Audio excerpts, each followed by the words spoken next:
Hello, kindergarten. Welcome back to another day of learning. So for this week, we have a new focusing question. So if you remember, our essential question, which is our really big question, says, what makes the world fascinating? And so we're going to be working on that question for the next several weeks. Last week, we compared the natural features in Africa and Antarctica, and we talked about which continent we would most like to visit based on those natural features that we learned about in our informational texts. This morning, we are going to have a different focusing question this whole week. And our question says, how can a story transport you to a different place? So what does that mean? Well, that word transport means carrying someone or something from one place to another. So we kind of talked about transportation earlier. It's a similar word. Transportation is something that takes us from one place to another, and that word transport means moving from one place to another. So, how can a story transport us from one place to another? Well, a story isn't like a train that can move us physically from one place to another, but a story can take us to a different place in our mind. So, for example, go ahead and close your eyes for just a second, and I want you to pretend that you are somewhere very warm and sunny, and you hear waves crashing all around you, and you hear a bird chirping, and you feel a warm breeze on your skin. How did that make you feel? What did you imagine? So when I did that, it made me feel like I was at the beach, and I was picturing some seagulls flying by and some waves crashing. And so that's a way that a reader or an author can transport you to a different place just by describing a setting. So remember, the setting is where the story takes place. So an author that describes the setting for us, we can really picture ourselves there. So the words and pictures in a story help readers transport in their minds. So the story that we're going to read today takes place in West Africa. So West Africa is not a country. It's on the continent of Africa. Here's our map. It's on the continent of Africa, but West Africa refers to this area over here. It's made up of several small countries, but it's west. So north, east, south, west. So this is West Africa. All right, so it is a folk tale that takes place in West Africa, okay? So the title is Why Mosquitoes Buzz in People's Ears. So you will notice that this starts with a question word, a word on our wonder wheel, but there's no question mark on the end. So this is actually answering the question, and this story will tell us why mosquitoes buzz in people's ears. So again, it is a folk tale from West Africa. So a mosquito, of course, is that little bug that flies around, and if it bites you, you get a little bug bite and you get all itchy. All right, so let's read this. And today our job is to just read through and notice and wonder. We are going to read this book for several days, and after this first read, we're going to go into the illustrations, to the words, to figure out what is the meaning of this story. But all you need to worry about today is finding things that you notice and things that you wonder. And we'll dive deeper into all of that other stuff in the future. Just look in here, figuring out what you notice and wonder. Where, when, what, why, how, and who. Those are our wonder words that we should be thinking about. So our author is Verna Ardema, and our illustrator is Leo and Diane Dillon. And we see that this book won an award because it has that cool gold sticker on it. So why mosquitoes buzz in people's ears? One morning, a mosquito saw an iguana drinking at a waterhole.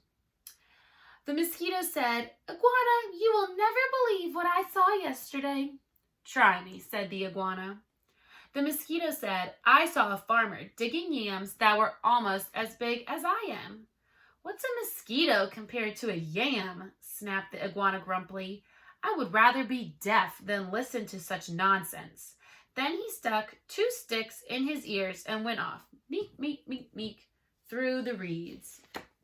So if you're deaf, remember that's one of our 5 senses, hearing. If you're deaf, it means you cannot hear. The iguana was still grumbling to himself when he happened to pass by a python, a big snake. The big snake raised his head and said, "Good morning, iguana." The iguana did not answer, but lumbered on, bobbing his head, bada bing, bada bing. "Now, why won't he speak to me?" said the python to himself. "Iguana must be angry about something. I'm afraid he is plotting some mischief against me." He began looking for somewhere to hide. The first likely place he found was a rabbit hole, and in it he went. Wazoo, wazoo, wazoo. When the rabbit saw the big snake coming into her burrow, she was terrified. She scurried out through her back way and bounded kirk, kirk, kirk across a clearing. So that python thinks that the iguana is upset with him, but the iguana did not hear the python. A crow saw the rabbit running for her life. He flew into the forest, crying, "Caw, caw, caw." It was his duty to spread the alarm in case of danger. A monkey heard the crow. He was sure that some dangerous beast was prowling near. He began screeching and leaping killy-willy through the trees to help warn the other animals. As the monkey was crashing through the treetops, he happened to land on a dead limb. It broke and fell on an owl's nest, killing one of the owlets. Mother Owl was not at home, for though she usually hunted only in the night, this morning she was still out searching for one more tidbit to satisfy her hungry babies. When she returned to the nest, she found one of them dead. Her other children told her that the monkey had killed it. All that day and all that night she sat in her tree, so sad, so sad, so sad. Now it was Mother Owl who woke the sun each day so that the dawn could come. But this time, when she should have hooted for the sun, she did not do it. The night grew longer and longer. The animals of the forest knew it was lasting much too long. They feared that the sun would never come back.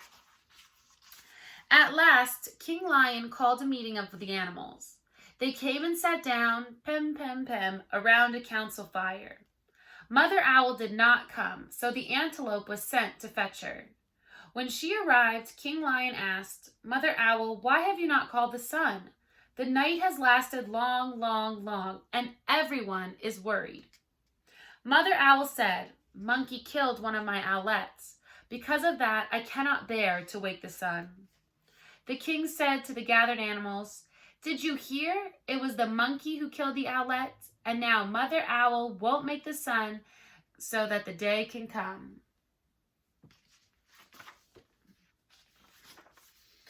Then King Lion called the monkey. He came before him nervously, glancing from side to side.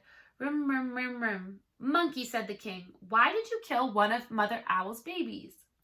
"Oh, king," said the monkey, "it was the crow's fault. He was calling and calling to warn us of danger, and I went leaping through the trees to help. A limb broke under me, and it fell on the owl's nest." The king said to the council, "So it was the crow who alarmed the monkey who killed the owlet, and now Mother Owl won't wake the sun so that the day can come." So the monkey's saying, "I was scared from the crow."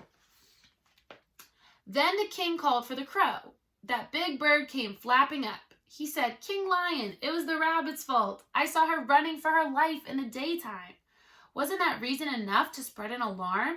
The king nodded his head and said to the council, "So it was the rabbit who startled the crow, who alarmed the monkey who killed the owlet, and now Mother Owl won't wake the sun so that the day can come."